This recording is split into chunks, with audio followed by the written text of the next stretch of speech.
Okay. Well, hello, everybody. Welcome. So my name is Michael Bailey. I'm a professor here in the government department and the McCourt School of Public Policy.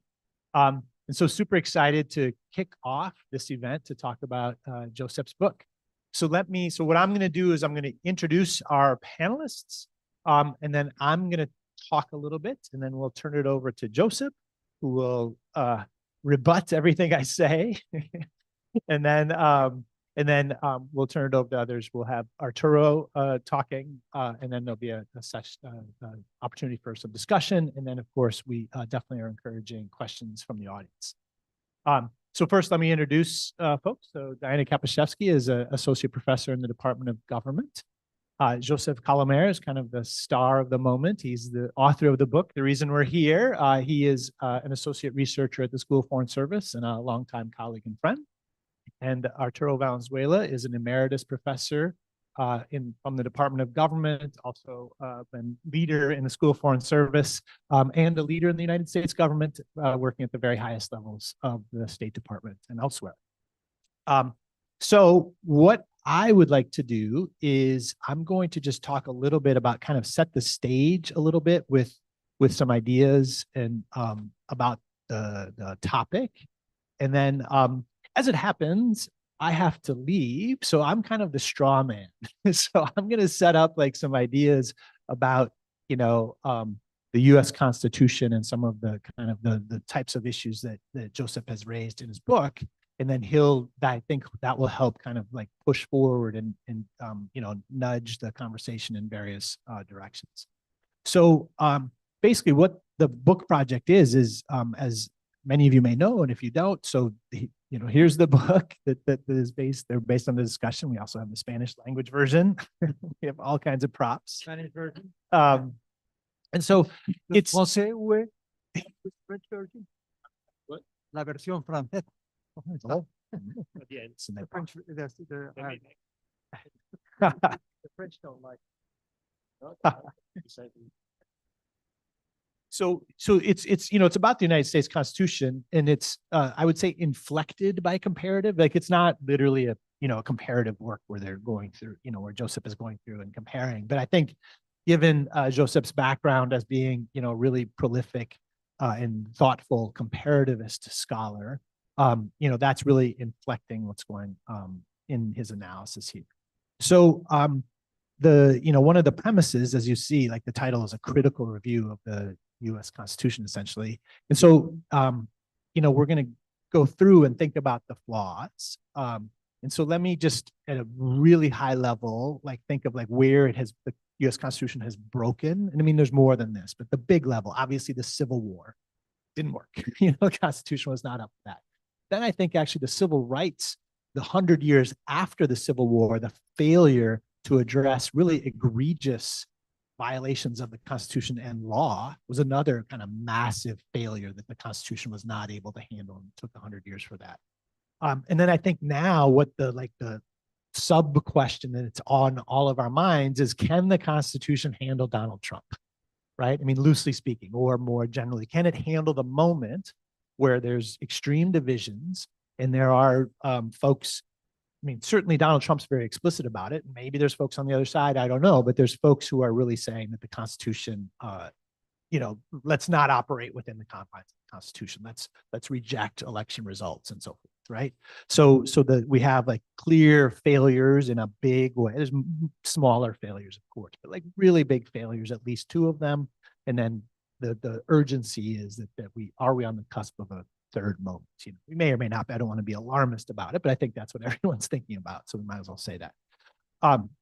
So then, given that moment, it seems really worthwhile to think about the system and the flaws. And I think there'd be kind of three goals that we might come out of this exercise. One is just, maybe there's just, hey, we can fix it. Here's a problem, let's fix it. The roof is leaking, patch it, we're done. Or we can maybe just ameliorate them. We're we're not going to fix it, but let's move the couch from under the leak and at least the couch won't get wet, or do we move to Canada? Is there are we really in trouble? And we just, so, but having really a sense of articulating the flaws and talking through the flaws, I think is useful for a lot of things.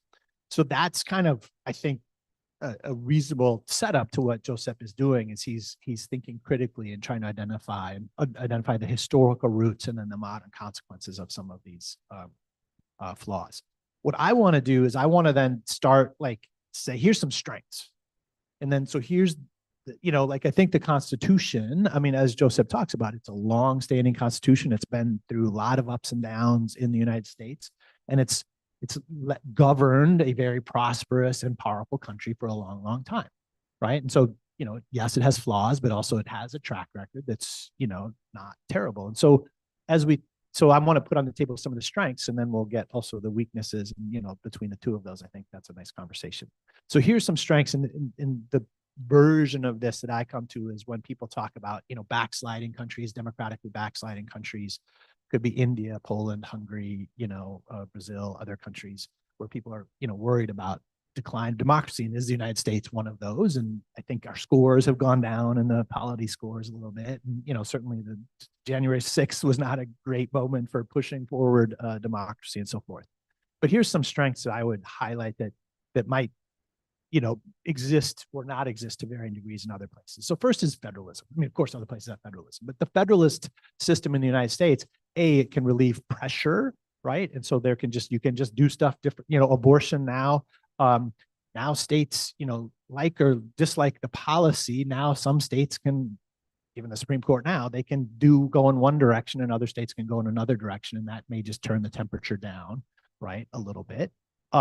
Like during the Trump presidency, state of California, state of New York, but to a lesser degree, state of Minnesota, state of Washington, lots of states were not necessarily doing everything that Trump wanted to do. Again, relieving pressure, but also like just a raw political power sense. They have police forces, they have large government bureaucracies, they have lots of people, right? And so just because Trump was president or some person you don't like is president, right, that there's on the ground federalism is one way to kind of perhaps tone down some of these things. I think separation of powers, obviously, and that's a weakness in many ways that Josep's going to talk about, but the separation of powers is also a strength. And so the Senate and the House of Representatives could put constraints on someone like Donald Trump. And so, and by the way, like the scenarios of him being elected president, they are scenarios that are non-zero probability, but they also come with non-zero probability of even in 2024 that the Democrats would control one or the other chamber, maybe not. But as long as there's still democracy in 2026, I would predict if Trump is presidency, the Democrats will have one of the biggest successful midterm elections in the history of the country in 2026, assuming there's an election, by the way, right? So there's, but that's like just a natural kind of way in which some of these things in which a president whom you don't like or don't trust or are worried about, there's the separation of powers. And I think there's, fairly long history of limits on presidents, and go back to Reagan or George H.W. Bush or George W. Bush and so on, where that keeps folks in check. Civil society is, and this is where, especially in like kind of modern context, looking at some other countries where the governing party has basically taken over or really powerfully influenced the media.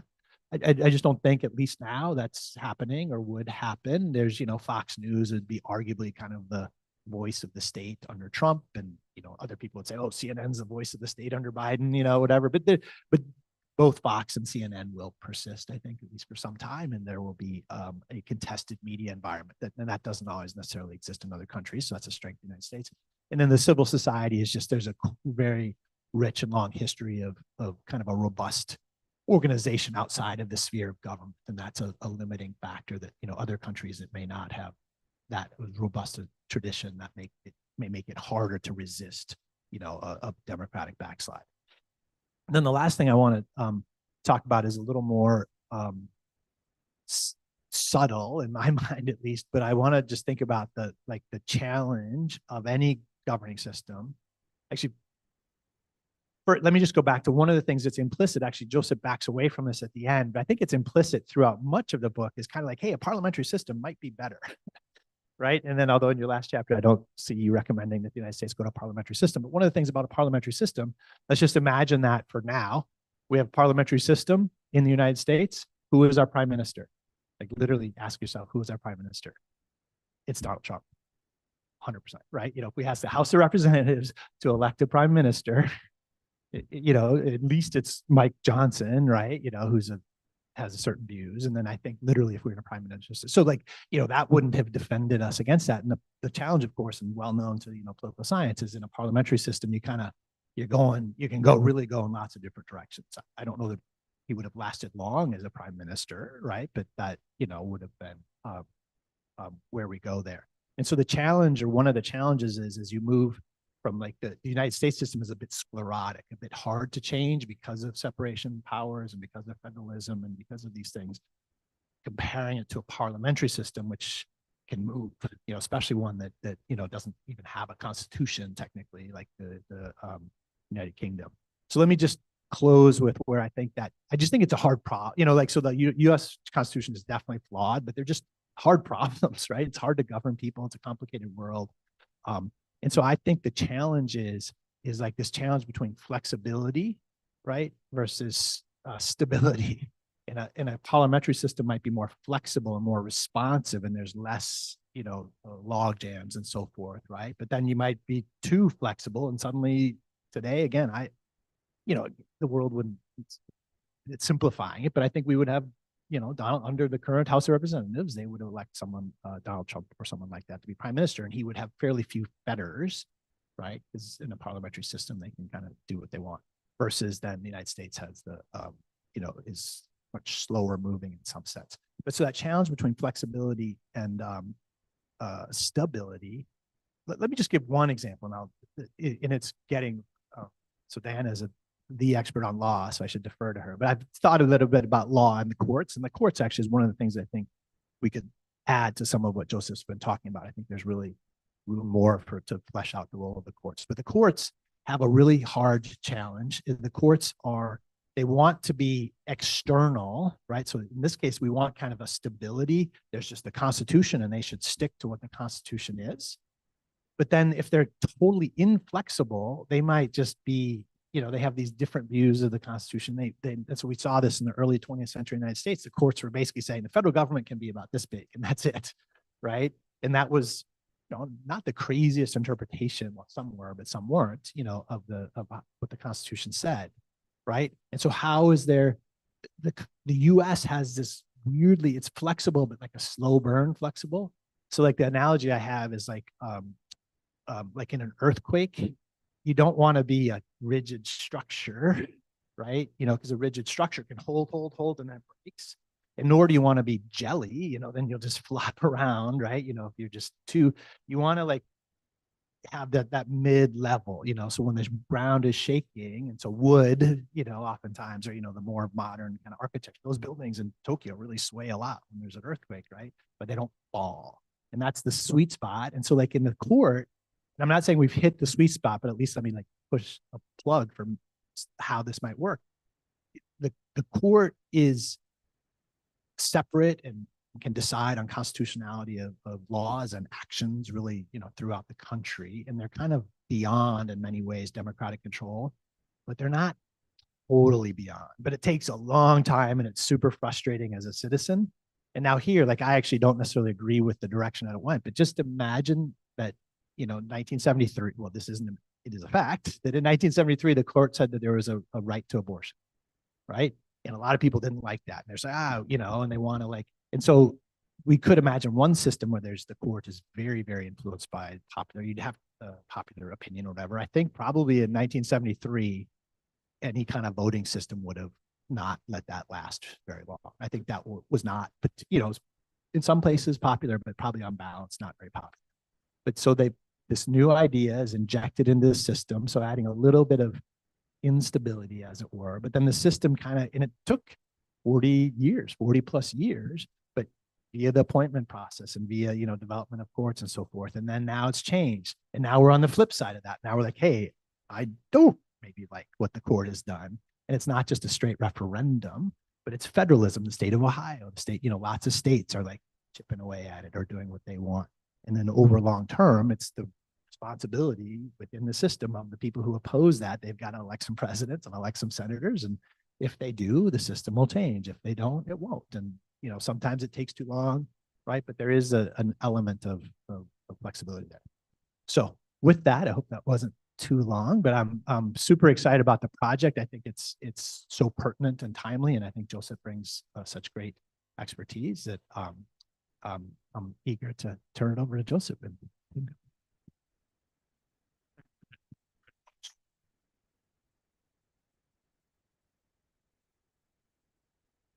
Is it working? Yes. Yeah. Here it is. I was going there, but still, I can't do it. Well, thank you, Mike, very much. I don't have time to listen to my answers, but about your strengths, just in 10 seconds, I totally agree with federalism and civil society, which in my view is very important. This is made of immigrants of history, and that's a kind of energy and vibration. And the rule of law, I think that's the most important thing. The rule of probably the best country in the world about it. But everything despite the political system. What you said, more or less, is a kind of negative democracy. So you have this system in order to prevent some political majorities to do too many things.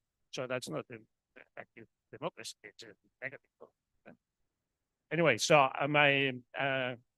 my introduction, you have seen the book.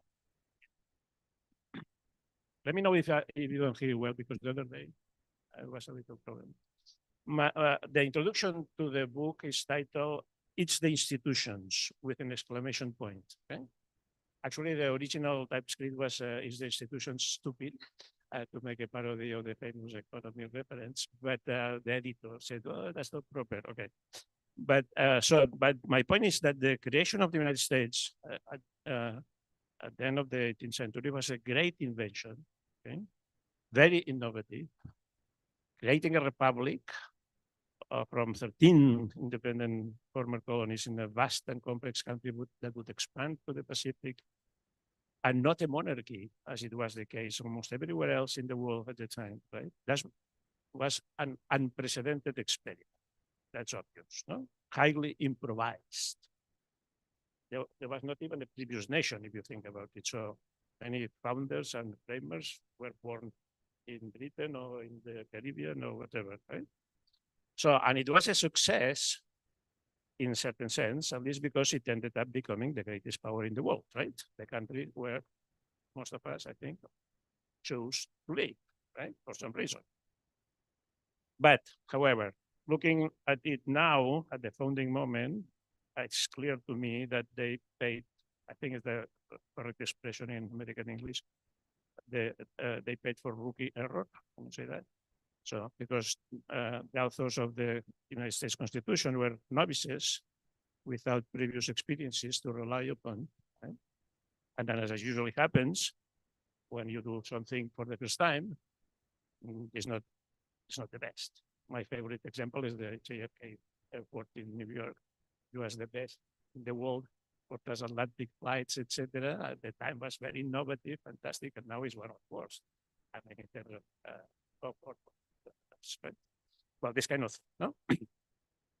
So I think they made several serious mistakes that have had consequences of bad governance, spite of what you said, if you want to say it in Mike's terms, negative governance, okay, to prevent bad things from happening, right? Political confrontation and violent conflicts until, until today.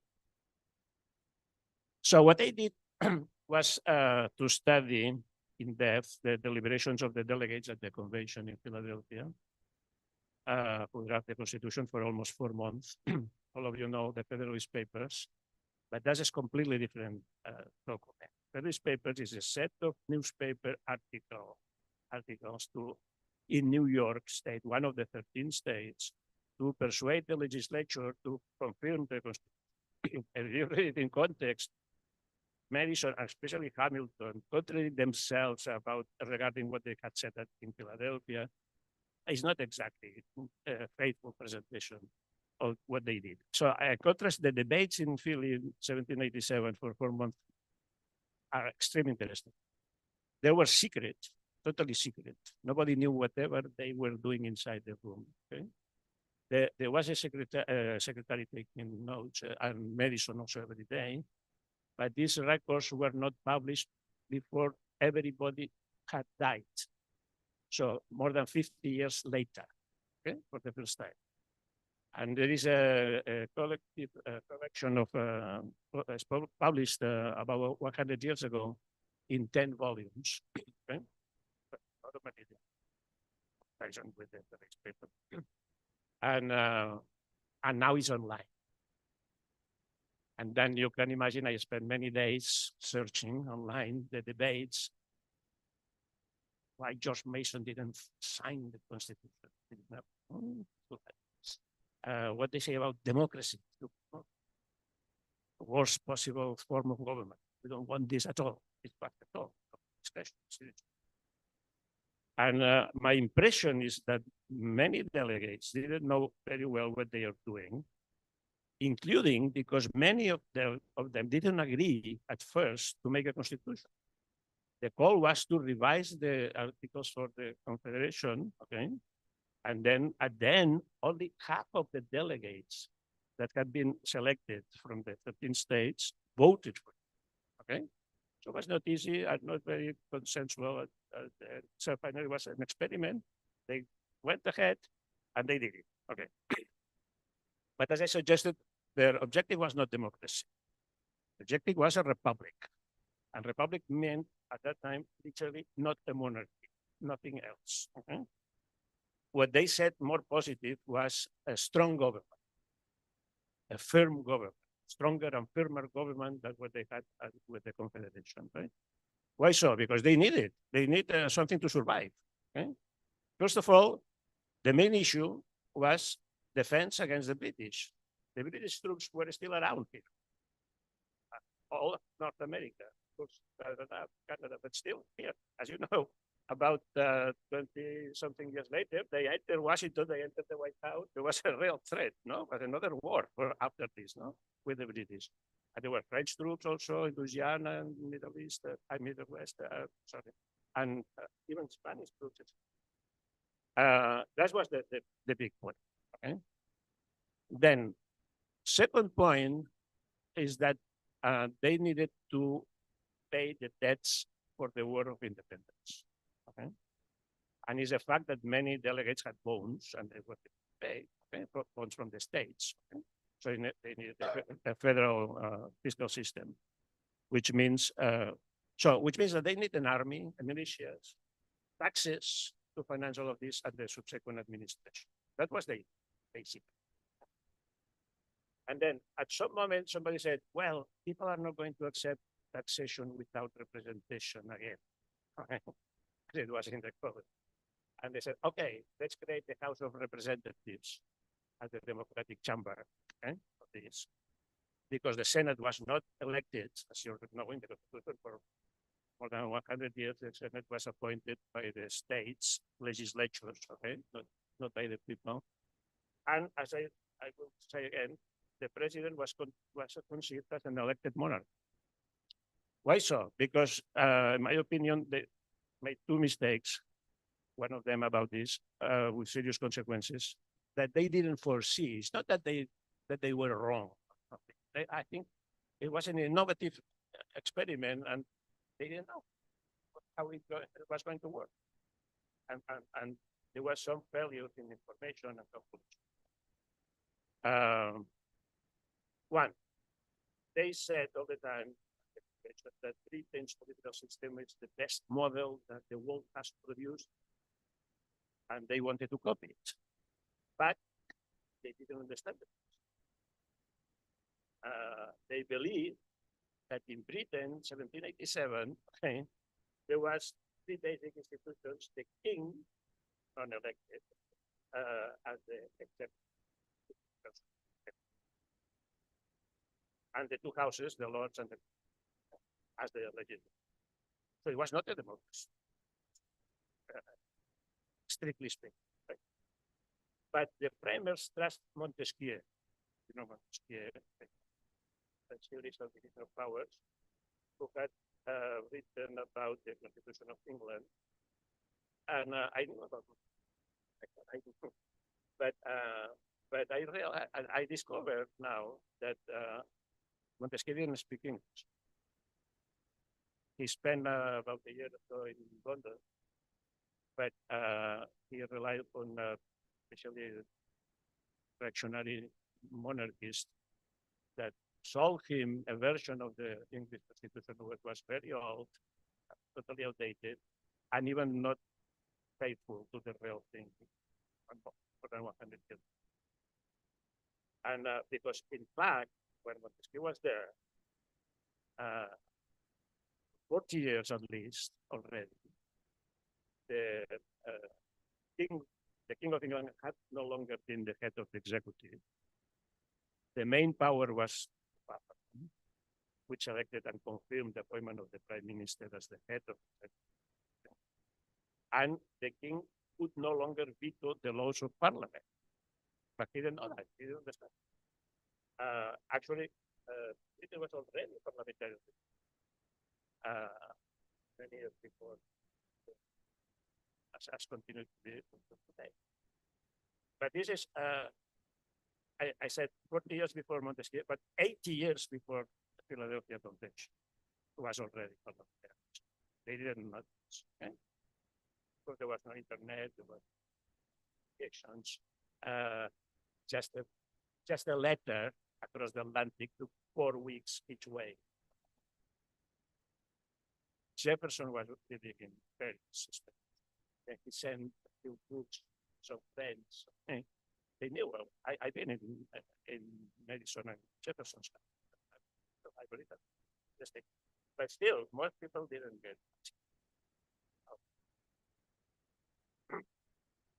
So, despite of this, with this mistaken information,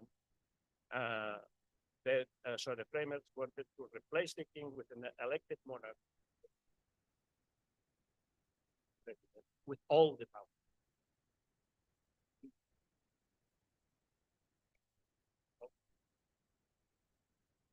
As the head of the and the supreme commander of the armed forces with power of initiative for military actions, and with veto power over laws by Congress, which was nothing to do with the real system at the time. Okay, that's one. Second mistake, I think, it was more a miscalculation. They didn't foresee that political parties would be. They called in the commission. They call all the time. They called the party corrupt factions, and it's famous that Madison was very nervous about the opinion, and he had the hope. It was that in a broader community, those factions would be difficult to coordinate to create nationwide parties. So they expected that parties would, and it didn't. They didn't actually. For the first 5 presidents were founded either out of the or out of the the independence or the constitution, and then those are kind of factions. But after this generation, first parties emerged, and they were necessary in Congress, especially not as a mass organization as but now different formula.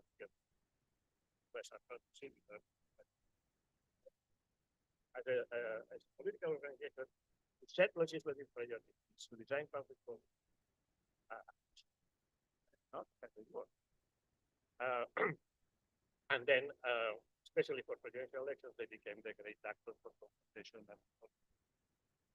So, just to summarize, so 2 mistakes. One misinformation about the power between the executive presidency and the separated elected legislative Congress, and one miscalculation that you saw it. And then, with this formula, but when Mike mentioned the first part, he didn't mention the second part.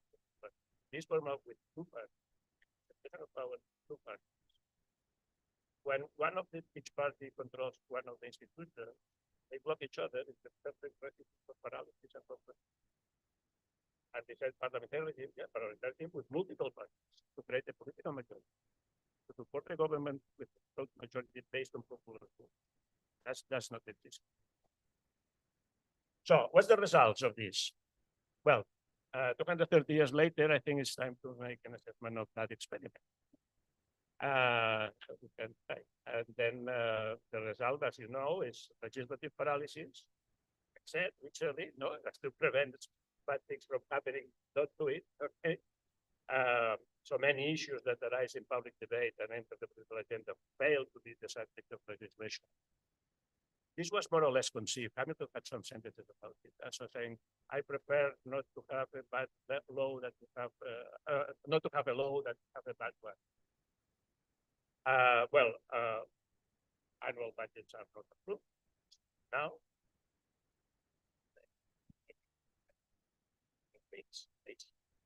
Government shutdowns, right? Like happen again in a few hours. And impeachments of presidents, increasingly frequent in the last.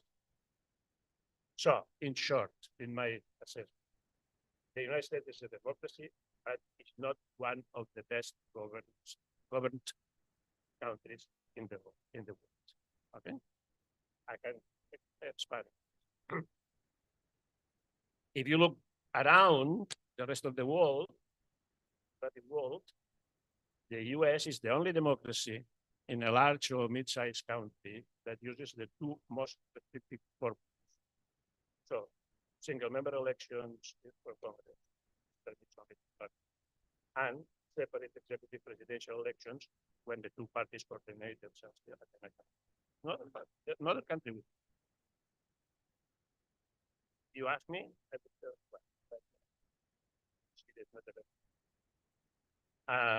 even the other former British colonies, you think about, that were independent a little late.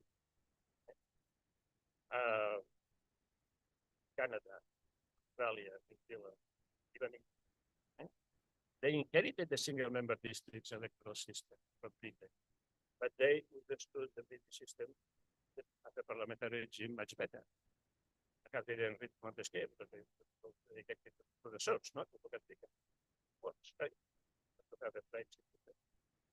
And all of these are parliamentary regimes, and with multiple parties, multi-party coalition governments that collect the majority of support for the government.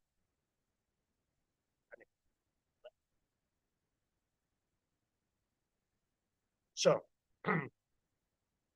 given this ineffectiveness of the institutional system, what has been the real process afterwards? So, I think you can agree that it has been the permanent temptation from the beginning, from the very beginning, even a permanent temptation for presidentialism, which is a variant of monarchy. So concentrate powers into a single person to make more effective decisions that actually in practice is more arbitrary decisions, unaccountable. And this survives until now as an alternative to the paralysis with a permanent expansion of presidential powers, especially in periods of wars, and with recurrent use of the presidential decrees, the executive orders. Okay? If you look at 230 years, there has been one executive order per week as an average. So thousands, many more than laws. And officially, the executive order should be to give guidelines how to administrate resources to apply the law, but actually in many cases, they do modifications of the that's obviously the temptation. Make a president stronger. Okay? But if you look also this long period of history, more globally, more generally, the confrontation, the conflicts, polarization has been the most common feature most of the time. Because we tend to remember when we were children or something, what we have seen in person, right? No, that took further back. Like the 19th century was terrible. So violence, not only like generously, violence inside the Congress, people kicking each other and trying to kill each other and having duels, etc. So permanent conflict, permanent violence. well, of course, culminated in the Civil War. But the Civil War didn't appear overnight. It was the culmination of a process of conflict. So, against the common wisdom now, I can say that the current tension and violence and statistics does have precedents. Very okay, so just to complete, why, in spite of all of this, sometimes it works. My point is, the US is the greatest power in the world, okay? So therefore, the most important policy is foreign policy, always. And it depends on whether foreign policy is conflict or peace. It largely determines the other policies agenda. And there are two models, there are two extreme situations. No? One is there is an external enemy that is seen as an existential threat, as it was the case at the beginning, as I mentioned, with the British around for 30 years or so, right?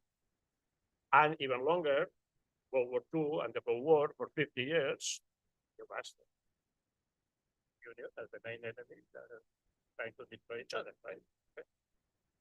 In those periods, there is cooperation between the White House and Congress and between the two parties. Okay? So, remember, no? The 1950s or the 1980s, there was not this type of conflict. Nationally. That's what I think explains the idea of a strong government. Strong government exists in those situations, and it was created for it. It was created to defend the 13 states and the Union from the British, from external threats. Okay? Most main. And then still it is, when it happens, it works. Okay? And then the checks and filters and balances, etc., are not very relevant. The cost of this has two costs. One is that the president's powers are increasing. It's a period of war or war. Okay? That's obvious. No? And the second cost, I think is very important, is that many domestic issues are sidelined and people don't talk about. And the main focus is the economy and foreign policy. This is one situation that we have sort of had. The other situation for the last 30 years, but also 19th century, most of the time, but I'll give it the last 30 years or so, is when foreign policy is not as relevant. And then a large number of domestic unresolved issues emerge. Those have been sidelined. And as you see every day, so the last year, controversies appear about social welfare, immigration, race, religion, gender, sex, family, education, healthcare, gun control, voting rights, you name it. And we didn't talk about this in the 1980s or the 1950s. No, nothing of this was on the public agenda. There was a lot of concern in the 60s, of course, there was a lot of protest. But even in that period, in this is very interesting, but the civil rights movements, etc., it was a period of international peace. It was when Kennedy and Khrushchev made a deal for peaceful coexistence and several treaties against to reduce the atomic bombs, etc. So it was a period, a parenthesis of international peace that gave the gate again. They opened the door to this kind of domestic issues that reappeared more recently, stronger. And the institutions are so ineffective that even something has happened that was not usual at all in the United States, which is social movements. Okay? We have on the one hand Occupy Wall Street, Me Too, Black Lives Matter, etc. Because the parties don't satisfy these demands. On the other hand, the Tea Party, militia groups, anti-vaccine campaigns, whatever. Okay? That was very innovative because but it reflects the weakness of the party. So, in other words, so the expansion of the public agenda with domestic issues in a period of relative external peace, I think is the fundamental role in partisan polarization and political.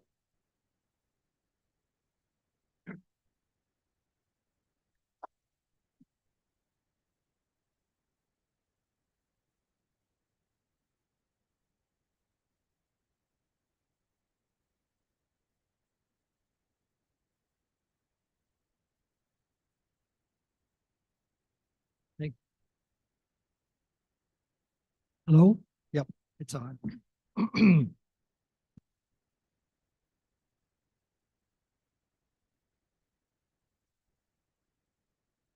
Well, look, I was extremely honored when Josep suggested that maybe I could participate with him on this. I got the first version of the book, as I said earlier, that I got the Spanish version. I haven't looked at to see whether this one here is just as good as this one, but I'll check it.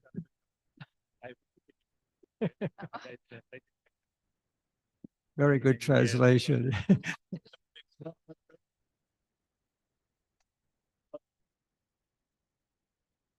Yeah, 10 more times.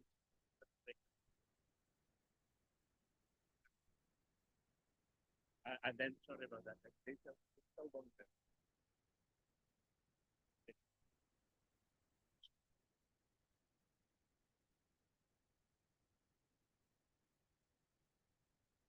It would be good to get the modest proposals, so I will suggest some modest proposals too, and then we can discuss what they are.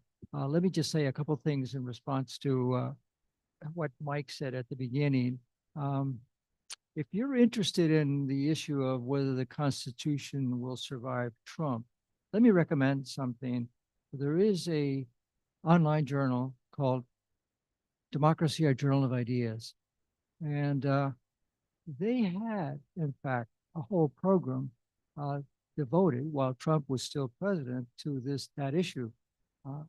And the participants in this were Barney Frank, the former congressman from Massachusetts, long time on Judiciary Committee, and Elizabeth Holtzman, who was a congresswoman who at the same time was part of the impeachment of the Nixon in the Nixon administration. So she had that kind of experience.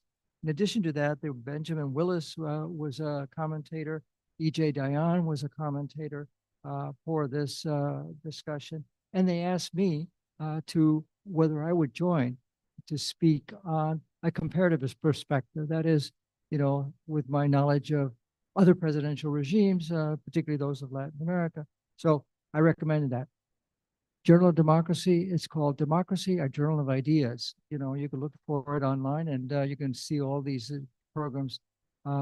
They did later, and I'll just mention it now since they later did commission a discussion of what the US Constitution should look like, which led 50 constitutional scholars to come up with an actual new constitution. So you can look up their version of a new constitution. So I just thought I'd mention that. Mike also mentioned civil society and the importance of civil society, and Josep has just got through mentioning this. This comes, of course, from Robert Putnam's, the Harvard professor's work on the importance of social capital, as he would call it, social capital. But the only question I would raise today is, wait a minute, you mentioned social capital at the end, Black Lives Matter, all these sorts of various things. That was supposed to be the strength of US democracy, but social capital has been hijacked, however, by social media. And it's gotten worse because of that. So let's be careful about where it went. There was some criticism of Putnam when he came out with this concept originally, but today, social capital can be your nemesis as well as your, part of your fortune. Let me just say that when Josep described the creation of the U.S. Constitution, it's brilliant. In his book, it's an extraordinary effort. I love the way you went back and forth with Montesquieu and so on and so forth. And you just felt like you were just sort of crawling in the rafters in Philadelphia, watching these people at work. So appreciate very much the scholarship of this book. As you know, as he said, he begins his discussion with the political system in Britain at the founding of the United States of America and the adoption of the Constitution. But one of the things that I found really interesting is he notes that by then the British had a parliamentary form of government, where the parliament composed of the House of Lords and the Commons governed the country, there was only one branch of government. The parliament, as the crown, no longer exerted such a strong executive authority. And that's really a very interesting sort of insight.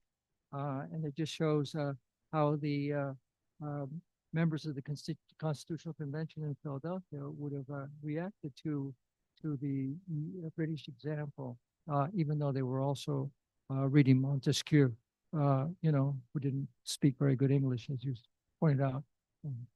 Read Montesquieu only in French. It is Philadelphia that where the design of the presidential democracies, however, emerges with not one but two democratically elected powers. This is the fundamental difference between presidential democracies and parliamentary democracies. In a presidential democracy, there are two popularly elected branches of government, not just one. In a parliamentary form of government, the executive comes out of the parliament, and so this creates then a dual legitimacy problem. A Senate was created not to harbor lords, but rather to directly represent the interests of states, as this was a confederation of independent states that would create a government for the federation known as a federal government. That's why it's called a federal government, by the way, because it was a confederation, and so this is the government of the federation, and this is what it came from. So I'm quite keen on this issue of trying to look to see how presidential forms of government work, because my work has really focused on that and focused on the difficulties of those countries that I think had maybe the misfortune of having, after the failure of the French Revolution, to create, a government, l'égalité, fraternité, liberté, égalité, fraternité. Then it was actually the Philadelphia model that the Latin American countries, among the oldest republics in the world, also, oldest independent states. I'll just say this, it's not in my notes. 40% of all the signatories after the end of World War II of the United Nations Charter, and 40% of all the signatories of Bretton Woods, where the framework of the economic system was created, 40% of those were Latin American countries. The 193 nations that are in the UN today, all of those were not independent nations then. They were part of giant, but anyway, so the Latin American countries, adopted then the Philadelphia Constitution. And the problem with this, and this is what most of my work is centered on, is that the presidential system tends to have a failure because it creates the possibility of governments of what I call double minority. That is, that the president may actually be a minority president. And the president may not have majorities in the Congress. So therefore, you have two kinds of factors that lead essentially to conflict in that kind of a system. Attempts after the Cold War was to create a second round election, which is what Latin Americans have adopted, the ballotage of the French kind. But that only made matters worse because it weakened the party system. So the instability that we see in Latin America is very much due to this conflict that arises in parliamentary forms of government, in the presidential forms of government. Now, Josep also very much underscores that complicating matters in the United States was a system that required presidents to be elected by an electoral college. This leads to these ridiculous imbalances, like the ones that we saw in 2016 when Hillary Clinton lost the electoral college in the states of Michigan, Wisconsin, Pennsylvania, New York by 306 for Trump and 232 for Hillary Clinton. But she won 3 million more popular votes, in total, but 1.6 million more popular votes in those 5 states, because of the size of the state of New York. Now, Josep also points out that the winner-take-all system with districts electing only one candidate across the nation, first past the post, contributes to reinforcing a two-party system rather than generating a multi-party coalition system where, you might be able to have greater abilities to create coalitions. This reinforces the two-party system, exacerbating as time goes by, as he points out, polarization. Now, although ranked choice voting might be useful in a primary, a multi-member system actually would probably be a much better system, because it would allow then the creation of additional political parties and to reflect different kinds of views. And at the same time, you can get away from the gerrymandered single-member district system that we have today. In fact, Laniganier, who President Bill Clinton tried to appoint as assistant attorney general in 1993, had written some extraordinary works about how we ought to be able to get away from gerrymandered districts and first past the post districts by creating multi-member districts. And she was not voted into that position primarily because of the Republican opposition to her ideas, her ideology, her views about this. This was so un-American. How can you have a multi-party system? It should be two-party system. Why do we need perhaps a multi-party system? Because you have to create a vital center. In Arthur Schlesinger Jr.'s wonderful words in his book, The Vital Center. Now, the problems that come up are the Senate is created to ensure that small states would not be adversely affected by the large ones. But the problem is that today, 18% of the population elects 52% of the Senate, which in turn gives them a significant advantage in naming government officials, of course, as you know, and courts, including the Supreme Court. And as we see today, government can be deadlocked by one chamber not approving legislation and by the Senate rejecting legislation and nominations through filibusters or treaties by not mustering 2/3 votes. The executive can veto requiring supermajorities to override. Also, the failure, in turn, the failure of governments redounds on a perceived failure of a president.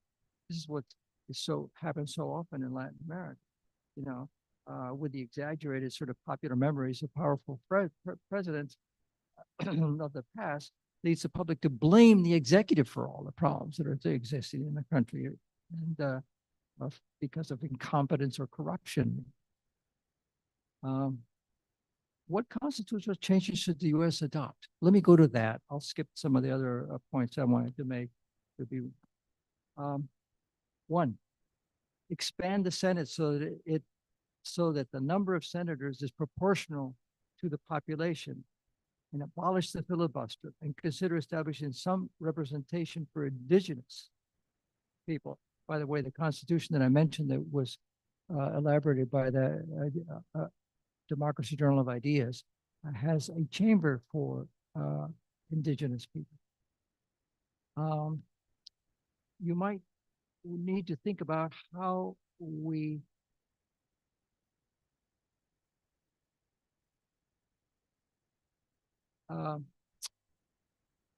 end the electoral college entirely. Shouldn't have an electoral college. Let's elect the presidents by popular vote while extending voting rights and making voting compulsory, which of course has been, successful in so many countries in the world. When the New Zealand changed over to you know, compulsory voting, the quality of the electoral system and the democracy increases. There have to be incentives, important incentives.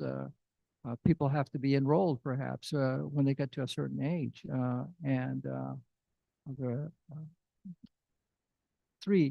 One important clear thing is to end the first past the post single member districts entirely. And then, as I said before, also get proportional representation. And then I would, as I said earlier, I would provide tribal nations the ability to elect 2 senators. And I would have some of the smaller tribes together come up with delegations. And this has been actually proposed by several people who've been important, where you could have 5 or 7, perhaps, members of Congress who place term limits on the Supreme Court, limit the appointments permitted by each president, and finally establish a constitutional amendment process requiring 2/3 majorities in the House and the Senate, while eliminating the requirements that 3/4 of state legislators ratify amendments. So those are some of the things that you know, following from what Josep has described in his book as the failures in many ways of presidential democracy and the polarization that exists. Constitutional change is extremely important for the rule of law and for the survival of what is representative democracy. And I have to remind my friends in Latin America all the time, it's representative democracy that you need to focus on, not direct democracy, not a populist encouraging direct democracy. Democracy doesn't work when the population is looking for a savior, or where saviors appear and hope that they might be able to convince people. Democracy is representative democracy. And that means that political parties are absolutely crucial.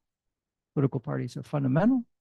And this is where you have to get into a really significant also discussion of how you encourage strength of parties, internal democracy within parties.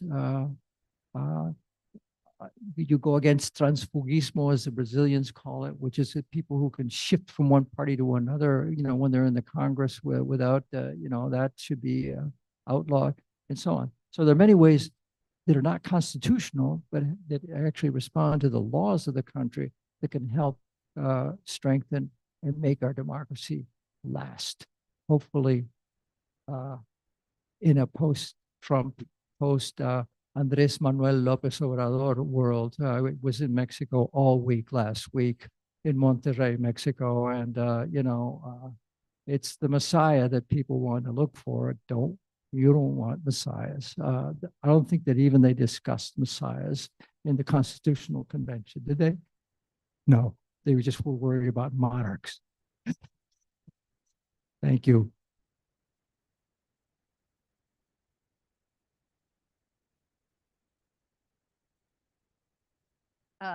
So thank you also to Josep for asking me to speak on the book today. And I agree with Arturo. The book is wonderful. It's accessible. It's filled with these amazing anecdotes and this rich history that just really do take you exactly back to the moment when the Constitution was being written. And it's certainly an argument that is bound to spark debate, that political polarization in the United States springs in large part from the varied foundations of our political system, together with the two-party system. So I have a few questions and a few comments. So first, I wanted to ask a few questions about the argument. So as the book unfolds, you seem to point directly at a few additional institutional factors that aren't included as the core causes in your argument, but that seem to contribute to or exacerbate the problem. So the Electoral College, the filters and checks, which are different from the separation of powers and do seem to cause a lot of the problems in your account, the dominance of the presidency. So I wondered what caused you to put the separation of powers in the two-party system above those other institutional factors that seem to be contributing to the problem, in particular the Electoral College and the electoral system, which leads to the endurance of the two-party. That's one question, is sort of about the prioritization of cost. A second is a comment and a question about constitutional endurance. So the average lifespan of a constitution, at least according to a book written in 2009, is about 20 years. So if the US Constitution is as flawed as you think and the basis for bickering over centuries, then why has it not been replaced? Its longevity actually defies most theories of constitutional replacement, both those that focus on institutional causes, some sort of design flaws in the Constitution, and those that focus on environmental causes. The US Constitution really defies all of our theories of constitutional change. You suggest the Constitution survives because it's so brief, but constitutional theory also shows us that constitutions with greater scope and greater detail last longer. So why has the Constitution with all its, and this is not the argument that you set out to make in the book, but why has our Constitution, flawed as it is, lasted long? A third and related question concerns the US Supreme Court, which Mike raised the courts as well. And I wonder what role you see the court playing in this. You and constitutional theorists make the point that one element of constitutional flexibility and thus longevity is the iterative adaptation to changing realities that courts empowered to carry out constitutional review have. So has the US Supreme Court played this role in your view? Has its iterative adaptation of our very old Constitution to new realities contributed to the endurance of a flawed Constitution? So in the sense, is the US Supreme Court part of the problem rather than part of the solution? And fourth is another query, and Professor Valenzuela just raised this for Professor Colomer and for all of us. Given your argument, is the only sustainable way out of our currently polarized situation that doesn't involve political upheaval, major constitutional reform? And so 3 questions on that front. You mentioned a series of smaller changes in the part 5 of the book that is not in the Spanish version, but they seem to mainly address the symptoms rather than the problem, perhaps. So what in your review would amendment entail? You mentioned creating a presidency focused on foreign affairs and stronger federalism. What about parliamentary? It's also the case that major constitutional reform is pretty unlikely, given that we've only ever amended the US Constitution 27 times and never in the last 30 years. So what is the way out if we don't amend the US Constitution, if it is such a big part of the problem? And then I just wanted to offer a few final, more general musings about constitutions and constitutionalism and polarized politics with some references to Latin America. So my first thought is about the potential of contributions to either be the root of or the solution to profound political problems.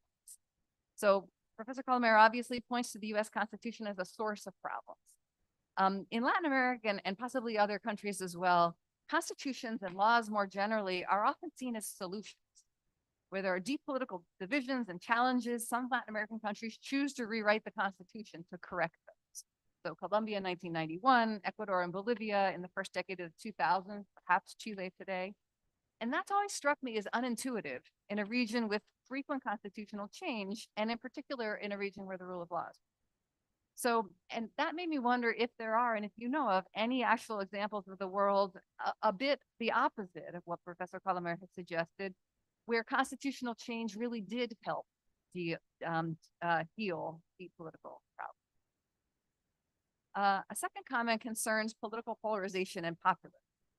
There are obviously many deeply polarized countries in the world. Brazil, Argentina, Chile come to mind, so do Poland and Hungary, that do not have exactly our constitutional configuration or a two-party system, and some have neither, like Poland and Hungary. So it would seem that in those contexts, at least, it's other factors that are leading to the political polarization. So obviously, Professor Colomer was not saying that he was explaining political polarization everywhere and always, but I do wonder about the generalizability of the argument. So one political element that most of the countries that I just named shared, and certainly ours does as well, is populism. So is populism a cause or effect of polarization? And to the degree that it is at least in part the cause, as I believe is the case in the United States, what would be the answer? And then my last and final point refers to democratic backlight, which Professor Bailey also mentioned.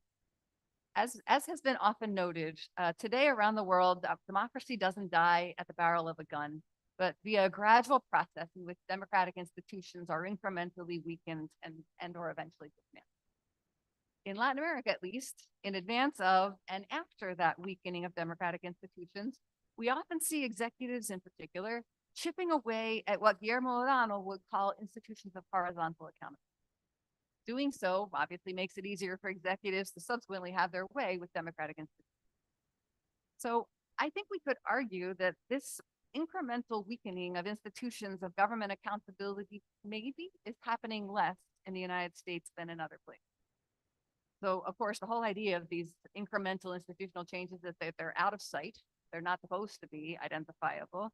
And certainly we have seen some. But I wonder if the fact that these institutions, including the Constitution, have been tinkered with less is why democracy has been resilient despite the assaults on it.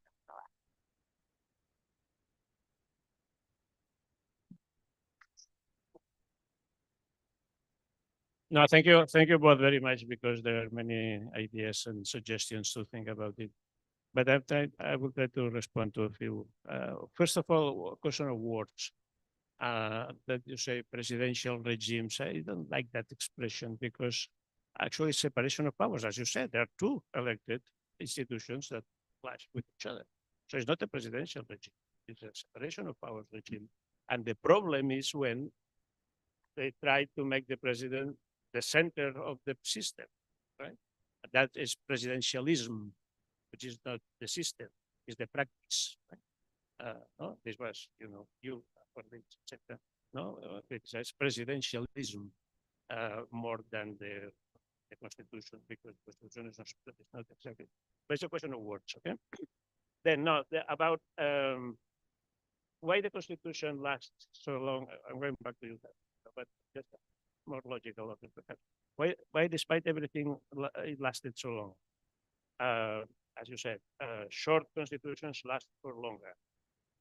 Why? Because they don't pretend to solve everything in the society and the country, and there are many other ways to address issues that don't need to pass through the Constitution. And then it's a fact that the shorter the better for long duration. Okay? But then also, if you one of my masters, Douglas North, Nobel laureate in economics.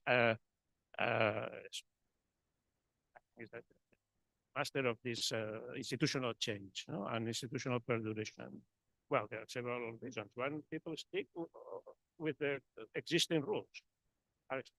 People get accustomed to work with some rules, right? And they don't understand that things could be different. And even in this country in particular, which has the longest constitution and in the world. So I'm here, okay? I'm totally American, but I'm still surprised almost every day the level of ignorance of most people about the rest of the world, because they don't even imagine that this could be different, okay? And then the longer it lasts, the worse, because everything else sounds strange, never happened, etc. And then, and also the cost of change. It would require another constitutional convention, delegates from every state for several months, discussing probably not easy an agreement. So there are many reasons to explain why this constitution, for the good and the worse, has lasted so long. Then about possible reforms. I'm not sure I'm in the same day, because when you say New Zealand or, for example, sorry, I always remember Bernie Sanders, that I have respect for, but when he was campaigning, saying the main idea, we need to have the same social security system as Denmark. Come on, Denmark is 7 million people.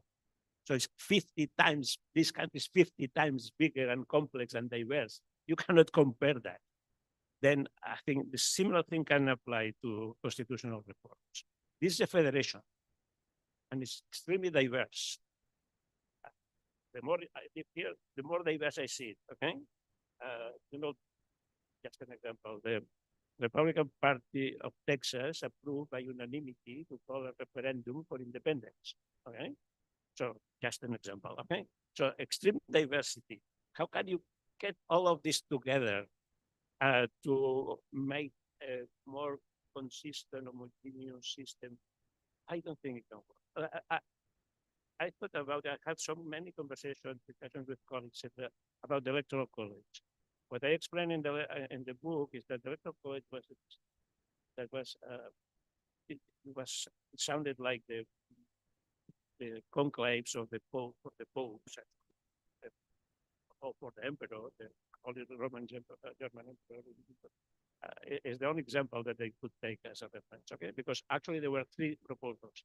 The direct election of the president, as mentioned, which I think would be a disaster because the campaigns would be in California, New York, Texas, and not much more. Okay, most of the country wouldn't even notice that it's an election. Okay, or election by Congress would be the parliamentary regime, which was approved at some moment in the convention. The convention approved several formulas, and that the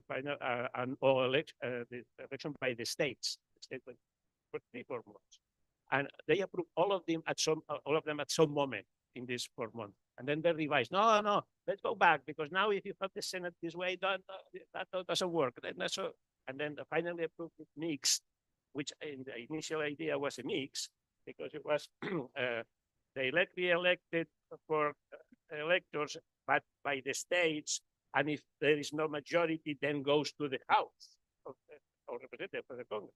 So, but the three formulas more or less together.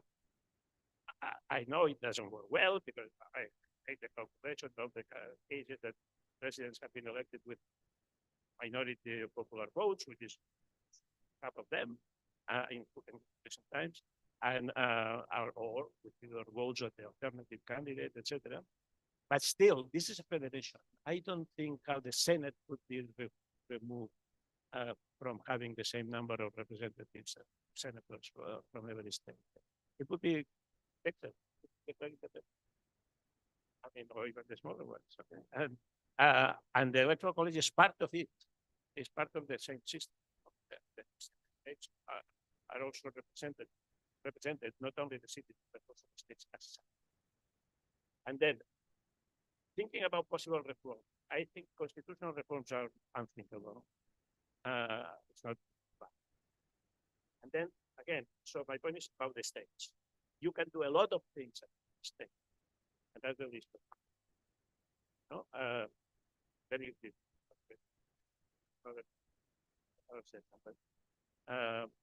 voting rights. Let's have automatic registration of voters like every other democracy in the world, not voluntary registration. Let's have the election day a holiday, a national holiday, and almost every other country in the world. Voting rules at the state level have been, they are doing a lot of changes, extremely interesting changes. Open primaries for all the parties together, and the two top contenders go to the general election. In hundreds of cities, in all offices in California, for local, state, and federal offices. That's the second round, because they had a majority of many other offices in California. The mayor of Chicago twice, etc. And also RCB, which is not my favorite, but still, but I have a little bit connection with the city council in the city, because they are considering to open to cities that are not existing. I haven't read that program. So, and then more cooperation between the cabinet and Congress, which is feasible, because actually there are a couple, 2 or 3 secretaries of cabinet that go periodically to Congress to write accounts, to be accountable, okay, be formalized and doing even more. And the crucial thing is going back to the state. Revised at the state level,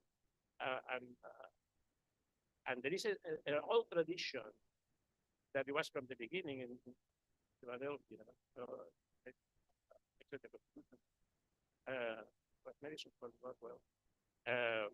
We define the powers for the federal government, and all the rest is for the state. Okay? Well, all the rest is not clear what it is now. There are many issues that didn't exist But if you apply this criterion with no subsidiarity,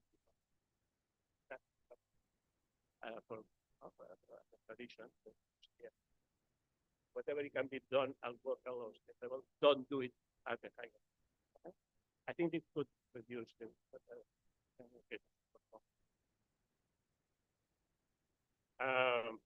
well, you mentioned this.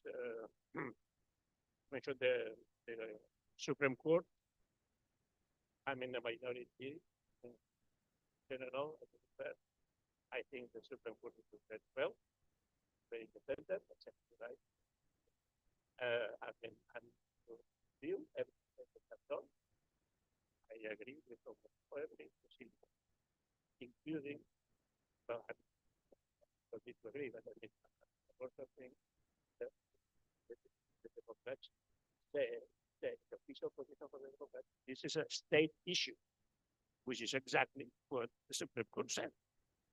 So I don't think that, I said it before, the rule of law and the justice system in this country, in my modest opinion and experience, is the best. This includes all judges, but also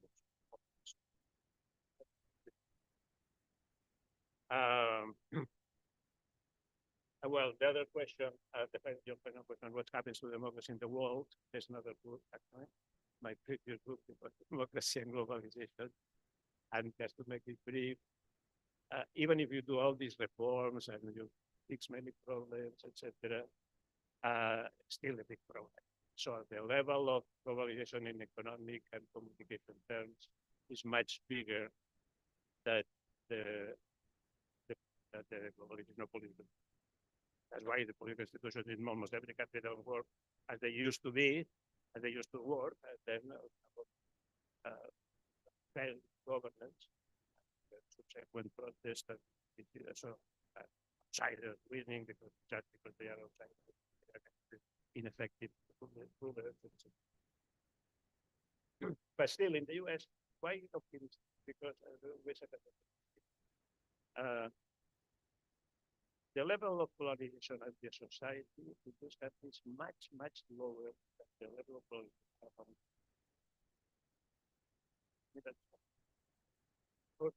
And the explanation is very simple. It's much easier to coordinate the 200 like hundreds of millions. So that you cannot see many conflicts in society that have political pretend that are conflicts. Reality, there's no problem with it. There's a problem about controlling the border. Of course, the border is totally out of control. But that's it's a management.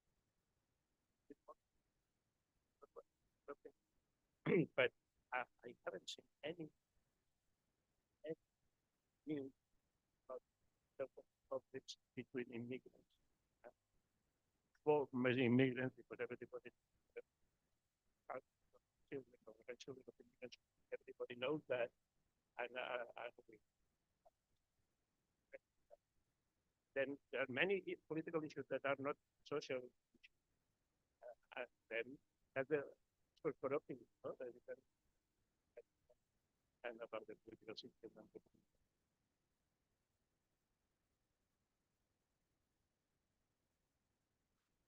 Yeah, sure. Yeah.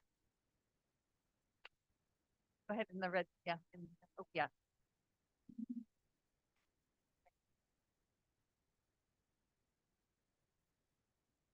Hi, thanks very much for illuminating. I'm Sebastian, I'm at McCourt, and I was wondering whether there's a sort of in the reform department of this book, whether there's a way to go via the party systems, right? Because you in 2005 wrote, if I remember correctly, that the effective number of parliamentary parties is 3.9 before you have electoral systems reform, right? And of course, Verger 54 will tell us that if you have first past the post, you won't get a multi-party system. But Sartori 71 will tell us that if you get sort of regional concentration of interest, then you can, even in a two-party system or in a first past the post system, get a multi-party system. So wouldn't it be sensible from a strategic perspective as a person wanting to change the system to flood a lot of funding into creating sort of in certain regions a third party that can then gradually expand onto the national stage, so that then you have enough sort of interest to reform the electoral system, leading us then to constitutional reform? Well, thank you. Yeah, but let me be clear. With the current existing electoral system, to create a third party is criminal, okay? Because it creates minority winners, and you don't know which side, okay? If a Democratic candidate ran for the presidential elections against Biden, that's terrible, no? But you can win with 40% of votes or something, no? Then the idea, I think, is to change the electoral system at the local level. That's a good idea. I think I share this completely. My favorite is these open primaries with second round, also top two runoff, okay? That I mentioned there are in 4 states now and hundreds of cities, even large cities. It's a rival of the ranked choice vote that I know people, many discussions, etc. But if this is generalized as it's happening, then yes, you can create several parties at the local level that are not troubling. They don't create a minority winner. They're just a party that compete several offices, city council, or the, and then you after a while you have multi-party systems at many cities and state legislatures. That would be a possible platform to make the challenge.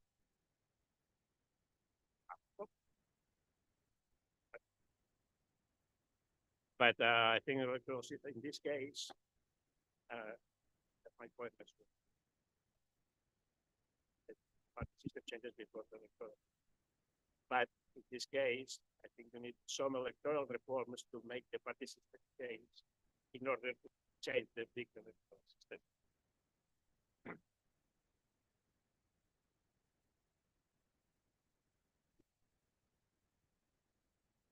Sure. Why don't you put one out? Okay, thank you.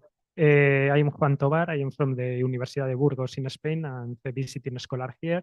I'd like to ask about the role of the external threats, because I am thinking that in the time of the Cold War, there were deeply disagreements about the strategy. Of course, they have a kind of coordinated effort against the Soviet Union, but there were also divisions among the parties and the different leaders or political leaders in relations to the policy to follow against the Soviet Union. And now we have the case of China.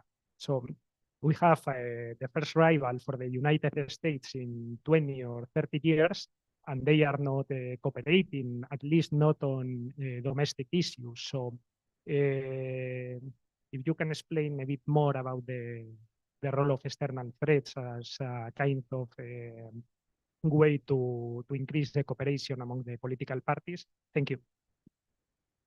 Yeah. Yes, I'm from SFS as well, STIA program. And I wanted to ask if you could say a few words about the Supreme Court in this context and just comment. Seems to me that, you know, in the US you have conservative judges and you also have liberal. In a way, you could say, you know, they kind of represent the ideology of one or the other party. And that would be in detriment of justice itself.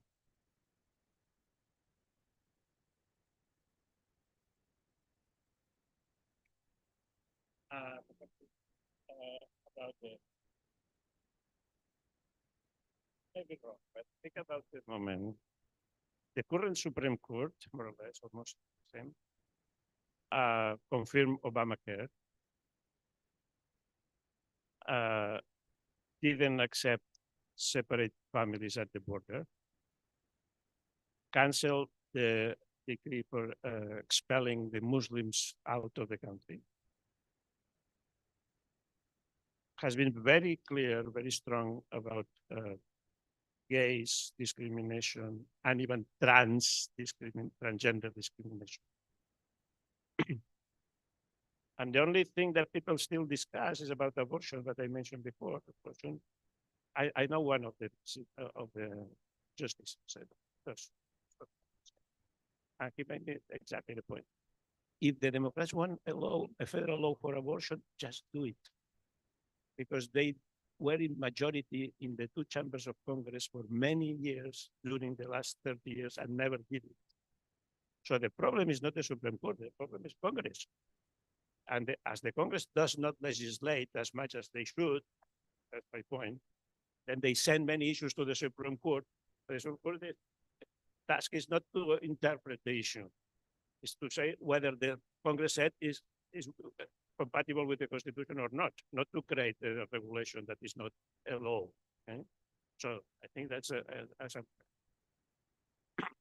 and about this, the external threat, yes.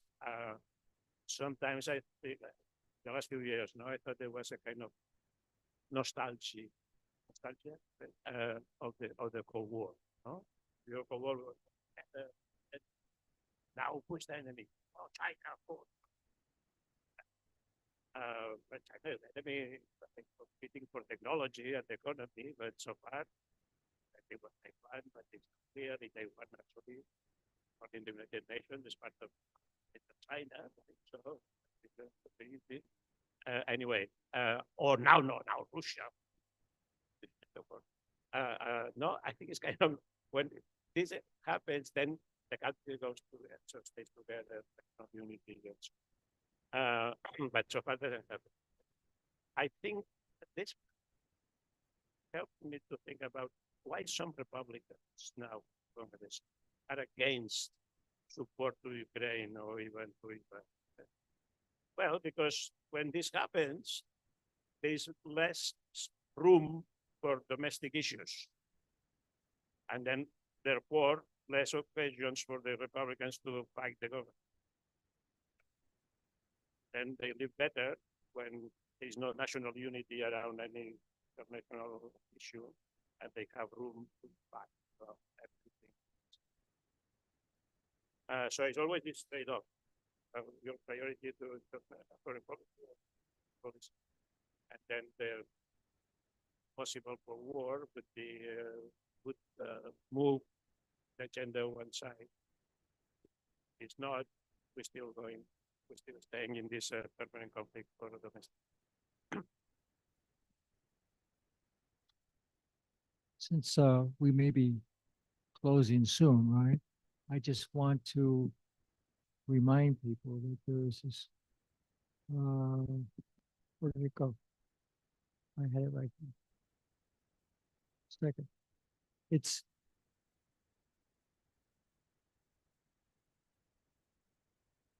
sorry about that. Let me go see if I can find it.